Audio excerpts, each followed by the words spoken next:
Hi hello मैत्रिणींनो, हरे कृष्णा. आज मी तुम्हाला आरी वर्क केलेला ब्लाऊज त्याला अस्तर कसं जोडायचं हे मी तुम्हाला सांगणार आहे आणि तेही अगदी सोप्या पद्धतीने. तर सर्वात आधी मी काय केलेलं आहे, ब्लाऊज मी कटिंग केलेला आहे आणि हे जे आहे मध्य आहे, शोल्डरचा मध्य.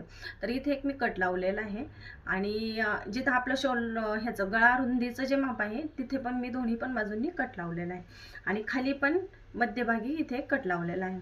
आता जो आपला पीस वर्क केलेला आहे त्या पीसवर पण मी मध्यभागी वरती पण कट लावलेला आहे आणि खाली पण कट लावलेला आहे. ह्याने काय होतं, आपला गळा इकडे इकडे सरकत नाही, एकदम परफेक्ट असं. आता मी हे कसं जोडायचं ते तुम्हाला सांगत आहे.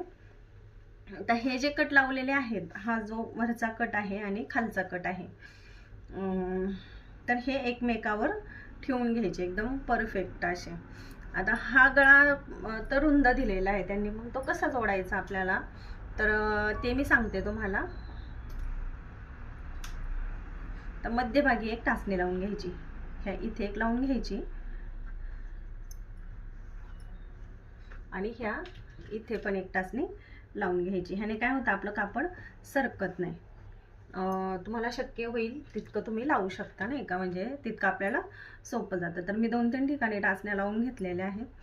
आता हे जे आपलं शोल्डरचं जे माप आहे, आता गळा तर पूर्ण ह्या इथे आहे आणि शोल्डरची जी लाईन आहे तीत आहे, गळ्या रुंदीची जी लाईन आहे तीत आहे, म्हणजे जवळजवळ 1-1.5 इंचाचं डिफरंट आहे त्याच्यामध्ये. तर वरती आपण सुरुवात करताना कसं करायचं, जिथे आपलं शोल्डरचं मेजरमेंट आपण आखलेलं ड्रॉ केलेलं आहे त्याच्यापासून, तर आता ह्या जे शोल्डरचं गळा रुंदीचं जे माप दिलेलं आहे तिथून आपण शिलाई सुरू करणार आहेत आणि हे जे पॉइंट आहेत हे लक्ष ठेवायचं, आपण इकडे इकडे सरकले नाही पाहिजेत. आणि ह्या पद्धतीने असं खाली आलं की इथे जे गळ्याचं माप आहे, जितकी रुंदी त्या वर्क करताना दिलेली आहे तर ती आपण घ्यायची आहे. हा रेडीमेड वर्क केलेला ब्लाऊज आहे, त्याच्यामुळं शिवायला खूप अवघड जातो.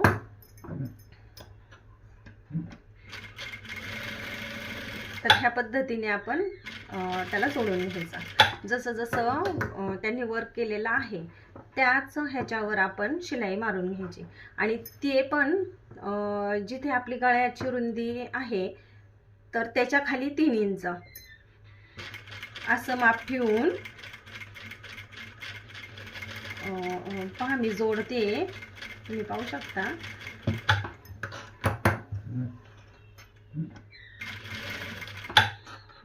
आता हा जो वर्क केलेला जो गळा आहे तो खूप बाहेर आहे, पण आपल्याला इतकं बाहेर जर गेलं तर आपलं पूर्ण ब्लाऊज चुकणार आहे तो.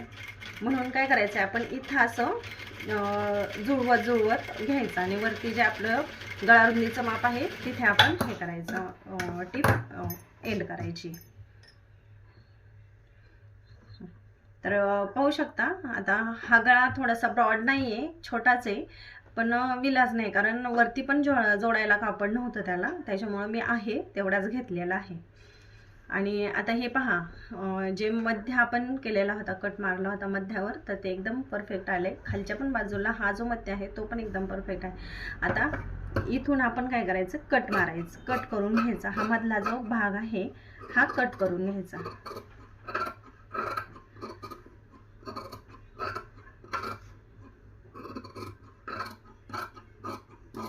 आणि तो 1/2 इंच मार्जिन सोडून कट करायचा, म्हणजे आपल्याला तिथे छोटे छोटे कट मारून गळा पलटी करायला सोपं जाईल. तर अशा पद्धतीने हे कट मारायचे, ह्याला छोटे छोटे कट मारून घ्यायचे.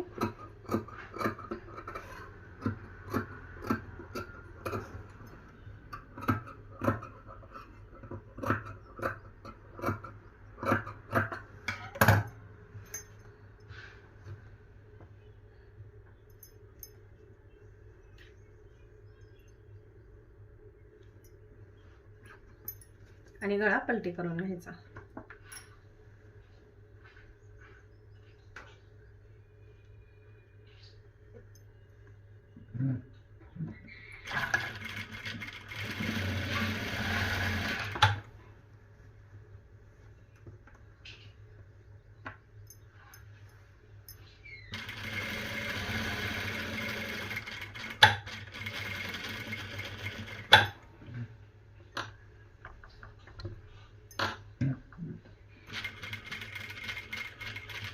अगदी कडेकडेने ही शिलाई घ्यायची आहे, अजिबात सुद्धा मणी फुटून द्यायचे नाही, एकदम कडेकडेने घ्यायचे.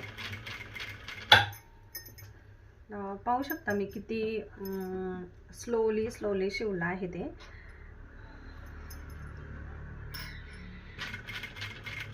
जिथे शिलाई येणार नाही तिथे आपण नाही आली तरी चालेल, तो दोरा कट करून घ्यायचा. कारण सुई तुटण्यापेक्षा आणि मशीनचं मशीनचं सेटिंग बिघडण्यापेक्षा थोडंसं आपणच काळजी घ्यायची.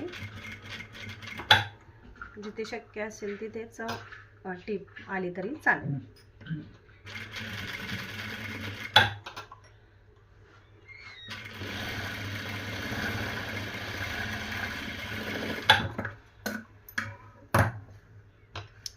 तर पाहू शकता किती सुंदर पद्धतीने हा इतका नाजूक गळा होता, पण किती छान असा तो तयार झालेला आहे. पाहू शकता तुम्ही. आणि कुठे घडी पण पडलेली नाही. आता हे साईडचं जे आहे हे जोडून घ्यायचं. आता हे पुन्हा आपण ह्याच्यावर पण तुम्ही टाकून पाहू शकता की किती छान हे शोल्डर गळ्याचं हे किती छान आलंय, एकदम मध्यभागी आले.